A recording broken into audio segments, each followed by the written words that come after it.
Sir ಇವಾಗ ಸರ್ಕಾರ ಕೂಡ ಸರ್ ಕುಟುಂಬಕ್ಕೆ ಯಾವ ರೀತಿಯಾಗಿರ್ತಕ್ಕಂಥ ಸಹಕಾರ ಲೋಗೋ ಆಟ ಕಾಡ್ದು ತಗೋರು ಮುಖ ಕಂಡ್ರೆ ಕೇಳ್ರಿ ನೀವು ಅರ್ಥ ಮಾಡ್ಕೊಂಡು ನಿಜವಾದ ಕುಟುಂಬಕ್ಕೆ ಏನ್ ಬೇಕಾಗಿರುತ್ತೆ ಸರ್ ಕುಟುಂಬಕ್ಕೆ ಅವಶ್ಯಕತೆ ಇರುತ್ತೆ ನೋಡ್ಕೊಂಡು ಮಾಡೋಣ. ಇವತ್ತು ಆ ಸಮಯ ಅಲ್ಲ, ಬಟ್ ನಾನಂತೂ ಅವ್ರ ಕುಟುಂಬಕ್ಕೆ ಏನ್ ಮಾಡ್ಬೇಕಂತ ಹಂಗಂತ ಇದು ಯಾವುದೇ ಪಾಠ ಇದು ಆಗ್ಬಾರ್ದು. ಮುಂದೆ ಕೇಳ್ತೀನಿ ಕೇಳಿ, ಯಾರು ಏನೇ ಮಾಡಿದ್ರು ನಾವ್ ಇದಕ್ಕೆ ಯಾರು ಬೇಜಾರು ಮಾಡ್ಕೊಂಡ್ರು ಪರವಾಗಿಲ್ಲ. ಅಭಿಮಾನಕ್ಕೆ ಇವತ್ತು ಯಾಕೆ ಬಂದು ನೋಡ್ತೀವಿ ಅಂದ್ರೆ ನಮ್ಗೆ ಅವ್ರ ತಂದೆ ತಾಯಿ ಮೇಲೆ ಇರೋ ಗೌರವಕ್ಕೆ. ಅವ್ರಿದ್ರೆ ಹೆಚ್ಚು ಕಮ್ಮಿ ಈ ವಿಷಯ ಬಿಡಿ, ಆಕ್ಸಿಡೆಂಟ್ ಅಂತ ಅನ್ಸುತ್ತೆ. ನೀಟಾಗಿ ನೋಡಿದಾಗ ಪಾಪ ಗೊತ್ತಾಗದೆ ಇದಾಗಿದೆ. ಬಟ್ ಕೇಳ್ಕೊಳ್ಳೋದು ಒಂದೇ, ದಯವಿಟ್ಟು ಯಾವುದೇ ಕಾರಣಕ್ಕೂ ನಮ್ಮ ಮೇಲೆ ಅಭಿಮಾನ ತೋರಿಸೋದ್ರಲ್ಲಿ ನಿಮ್ ಪ್ರಾಣ ನಾವು ಖುಷಿಯಾಗಿರೋ ಪ್ರೀತಿ ಗೌರವ ಇದ್ರೆ ಜವಾಬ್ದಾರಿ ಹಿಡ್ಕೊಳ್ಳಿ.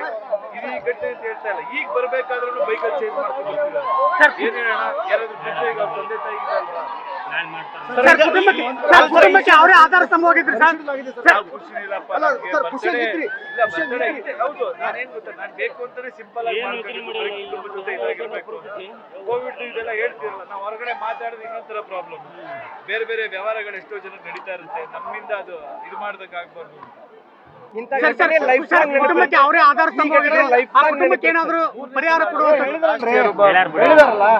ಬೆಂಕಿ ಹಾಕೊಂಡು ಒಬ್ಬನ ಕೈ ಹೋಗಿತ್ತು, ಹಿಂಗೆ ನಡೀತಾ ಇದ್ರೆ ದಯವಿಟ್ಟು ಹುಷಾರಾಗಿರಿ. ಸರ್ ಅಭಿಮಾನ ಅಂಧಾಭಿಮಾನ ಅಂತ ಸರ್. ಅಭಿಮಾನನೇ, ಹುಷಾರಾಗಿರ್ಬೇಕು. ಅಭಿಮಾನ ಏನು ಅಂತ ಸುರುಣಿ ಗ್ರಾಮದ ಯುವಕರು ತೋರಿಸಿದ್ದಾರೆ. ಹೀಗಾಗಿ ಅವರ ಒಂದು ಸ್ಮಾರಕ ನಿರ್ಮಾಣ ಆಗಬೇಕು ಘಟನಾ ಸ್ಥಳದಲ್ಲಿ ಅಂತ ನಾವಂತೂ ಮನವಿಯನ್ನು ಮಾಡ್ತಾ ಇದ್ದಾರೆ. ಇದ್ರ ಬಗ್ಗೆ ಏನಾರ ಹೇಳಿದ್ರ? ಆಮೇಲೆ ನೋಡಿ, ರಾಜಕೀಯ ಎಲ್ಲ ಮಾಡೋದು ಫಸ್ಟ್ ಆ ಮಕ್ಕಳಿಗೆ ಅವ್ರ ಮನೆ ಕುಟುಂಬಕ್ಕೆ ಅವ್ರಿಗೇನು ಇದು ಮಾಡ್ಬೇಕು. ಬರ್ತಡೇ ದಿನ ಯಶ್ ಅವ್ರು ಇಂಥದ್ದೊಂದು ಅಕ್ಸೆಪ್ಟ್ ಮಾಡಿದ್ರ?